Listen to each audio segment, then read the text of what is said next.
showed up, and I think Yasiel Puig, everybody. Yes, sir. Yes, sir. What's happening? Yes, sir. Yasiel, thank you for coming by. I appreciate you very much. Good to see you. How are you feeling?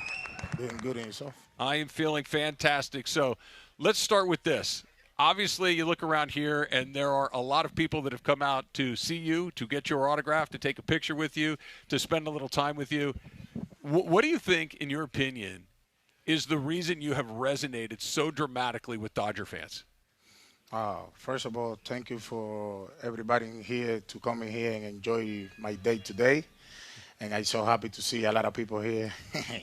And, I always love Los Angeles. I always love all these fans.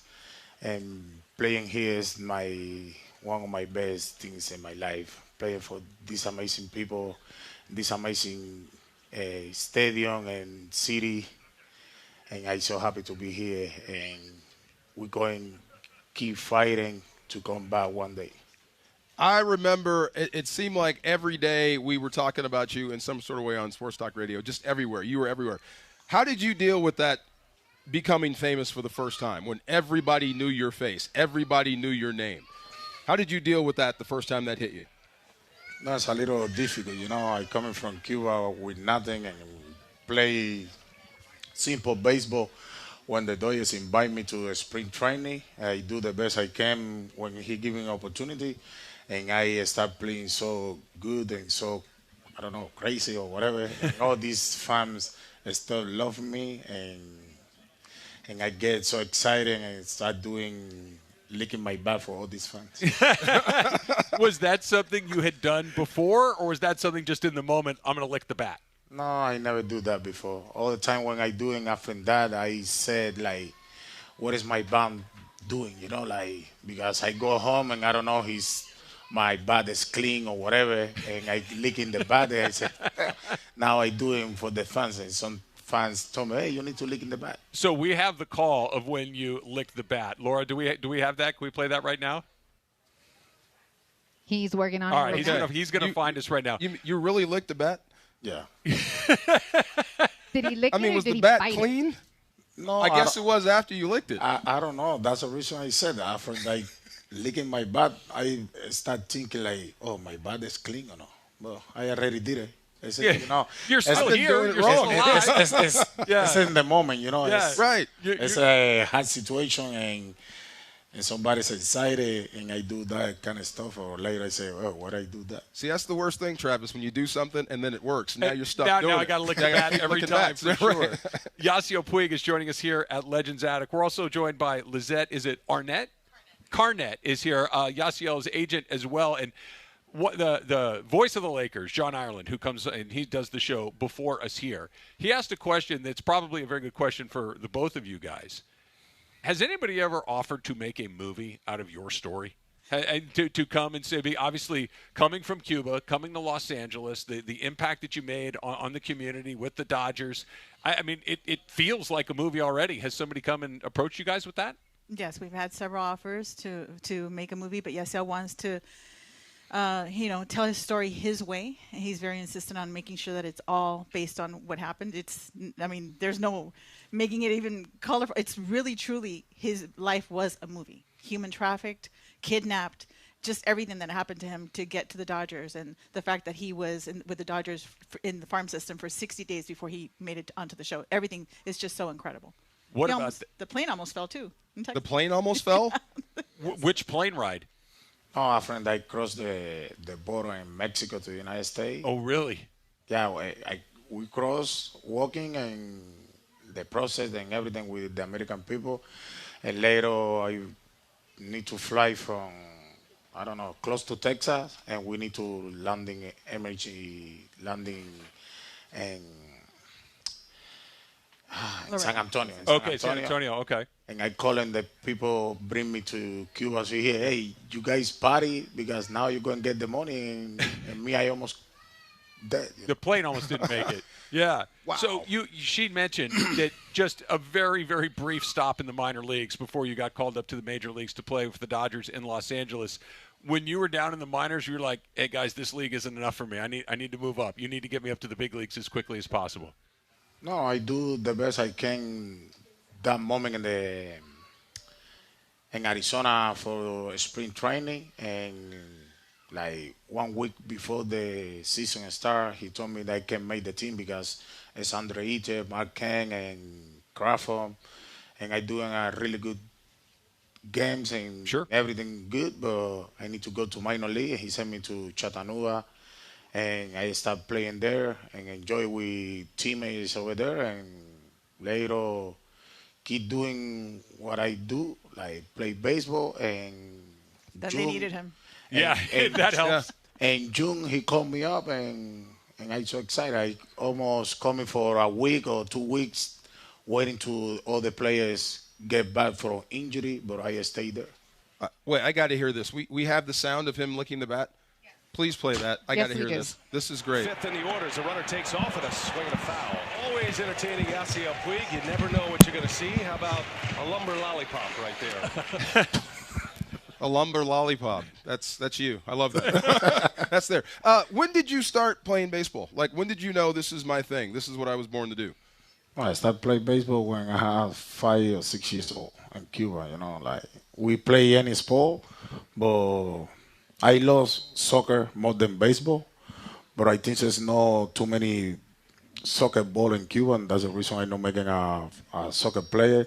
And some coach live close to my house. He told me, "Hey, you're going to be a baseball player," and he told me, "Come with me and take me to the school," and that's the reason I started playing baseball. When did you realize what the Dodgers were? Like, when did they get on your radar when you were a kid, when you started playing? No, I am in Mexico. I only know Yankees. Yankees. Oh, good Marlins, because in That's- Miami. Yeah, Yeah. Miami. Sure. And Yankees because it's the winning team in baseball. So- It's not too many internet in Cuba when I be That's there. Yasiel Puig joining us here at Legends Attic. Yasiel, let's go back to 2017. You're on the Dodger World Series team that goes and ultimately loses in 7 games to the Houston Astros. We know what happened in that World Series. Everybody knows what happened in that World Series. What are your memories of that? How do you feel about how everything that happened in that World Series, knowing that you guys got ripped off? No, it's so sad because that happened, but at least me come here to the United States and making to the World Series. That's one of the biggest things the all baseball players want to do. And whatever happened, everybody know. Yeah. We, but You can say it. They cheated. You can say it. Go ahead. yeah, he cheating on us. But we went to the 7 games, and the sad for me is we lost in home. Yeah. And we supposed to do at least better game that the game 7 we not do that great, and that's the reason I lose the opportunity to make my freeze or my only World Series ring for this city from long time ago. The Los Angeles not went to the World Series or not win any World Series, and I so excited, and that's the reason I so dedicated and so frustration at the same time that I make to the World Series, but I not winning the World Series for all these amazing fans and all these amazing city. See this guy right here? He will never forgive them. Never. Ever. Never. Ever, I mean, ever. I was just watching. You were playing. I mean, I can imagine how Ever. you feel. See all these I people? was just Ever, yelling ever. and throwing things at my TV. You were the ones that had to live it. Yeah, because Obviously, I so sad because before in 2013, 2014, we losing with San Luis Cardinals Sure. and no win a little bit more advanced, and every year is the same thing. And finally, we went to 2017 World Series. I said, "Oh, this is the time," and God giving myself and all the players the opportunity again 2018 and doing the same thing. Yeah. Like cheating again, bro. yeah. And then you go back the next year against the Red Sox in 2018. You played in 2 World Series in 2 years, which is an amazing accomplishment. 2 pennants in a row. How different is playing baseball the entire season and then playing baseball in October? That's a lot of difficult, but for myself, I always thinking it's a normal game. Yeah. I don't want to be too much pressure on myself, because when somebody putting too much pressure on himself, it's not going to do what you're supposed to do. That's a This is a baseball. There's a team. He's I not doing my thing, and the time that he's supposed to do, it's going to be my teammates behind me, support me. And Is it hard to do that, to just put yourself in that, okay, this is just a game, because it's the World Series? Well, to me, it's like I want to only enjoy the game. Like if I not hitting right now, I try to play catch something. Everything that you hit into my side, I want to catch, and my teammate is going to hit, because, like always, we know here, Dodgers always have a really good team and good players. Like Ohtani, now he's not doing big good. And the last game, he hitting 3 home runs and striking out 10 people. And he's been worrying. Maybe he's worrying, oh, I'm not doing nothing. And people start talking. Blah, blah, blah. But he have his teammates and winning and beat the Milwaukee in 4 games. No, I don't know. I've never seen a guy hit 3 home runs and strike out 10 people. I don't know what that looks like. No. Nobody see that. Yeah. What do you think of Ohtani mania? What do you think of him as a player? I mean, you've been in there. You were the guy. I mean, and then there's this other thing. I mean, what do you think of Ohtani? I don't know. He's coming from this planet. Yeah. Yeah. He's so amazing. Everybody can hit 2-3 home runs, but it's pitching and later go there and hitting home runs and running and stealing base 50-50 and striking out like 100 and 200 people. That's amazing. Is it the whole thing, or if you took him as a hitter, that would impress you? Or if you just took him as a pitcher, that would impress you? Or is it just the whole thing? He says all himself. Only you look at him and he's just impressing you. He's 6-something, so cute, so beautiful. Right. I'm with you, right? Yes. He's so perfect. I don't know. His mom and dad making him perfect in Japan. Just about. You're listening to KSPN Los Angeles, a Good Karma Brands radio station. Now, I'm not going to put you on the spot right here, but I saw you throw from right field. I saw you throw guys out from the warning track at home plate at third base. If you wanted to pitch, could you have been a major league pitcher with that kind of arm? I don't know. Now, to come back to MLB again, I can pitching. I have my T-shirt right there. You ready? Yeah, I'm ready to pitch. Making a comeback? Yeah, come back as a pitcher, whatever, but I want to come back one day too. Did you ever pitch as a kid? No. We need to. I used to play catcher I have 18 years old. Oh, you were a catcher? Catcher, but I get so tired being catching, and the center fielder is the second catcher, and everybody hitting to the center field. He never catch the ball, and I told coach, can you switch me there, please? And he said, okay, go there. And I start making good catches and hitting to the wall and say, I want to stay here. What did you enjoy most as a player? Is it hitting a home run? Is it throwing somebody out at the base? Is it stealing a base? What brought you the most joy as a player? I like to be running all the time. Yeah. Like running. Hit a home run is okay, but making good contacts and still running all the times in the bases, that's the reason Vin Scully called me the Wild Horse. Okay, so I'm glad you brought that up. So we have the time where Vin Scully brought up one of the great nicknames of all time, the Wild Horse. In that year, I believe you had 9 triples. And that's when the Wild Horse began. You would round first, and what everybody thought was a double. And you would turn it into a triple. And watching you run, especially in the beginning on the green grass in the outfield, all I could see in my mind was a big stallion, a Kentucky Derby winner, racing across the grass, the tail flying, all of that good stuff. And all of a sudden it hit me. My God, he's a wild horse out there. And so every time you got a triple, 9 times. I'm thinking double, you're thinking triple. And when you would round second and head for third, then it would come out. The wild horse is loose again. So I'm delighted and privileged to at least have an association with your wonderful foundation. What does that mean to you to hear Vin Scully talk about giving you that nickname?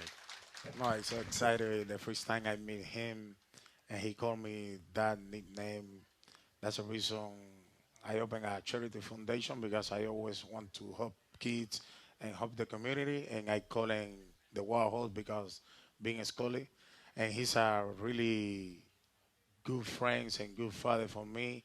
He helping me a lot, and we have a really good times in my charity foundation.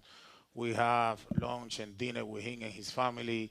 So one day I launching in Beverly Hills, and he walking there and say hi to me. I'm so excited and so happy to meet him when he's alive, and I play with the Dodgers. Sure. It's a perfect nickname. And just one thing, Travis, you're lucky that the NFL didn't get a hold of him. Yeah. I swear. I'm just looking. I'm like, dude, how big are you for real? Yeah. I've heard that you were just, this big, thick dude. You were bigger than I thought. Like, how much and how fast were you when you were at your fastest? When he was talking about the wild horse, I'm turning this into a triple. How fast were you back then in some sort of metric?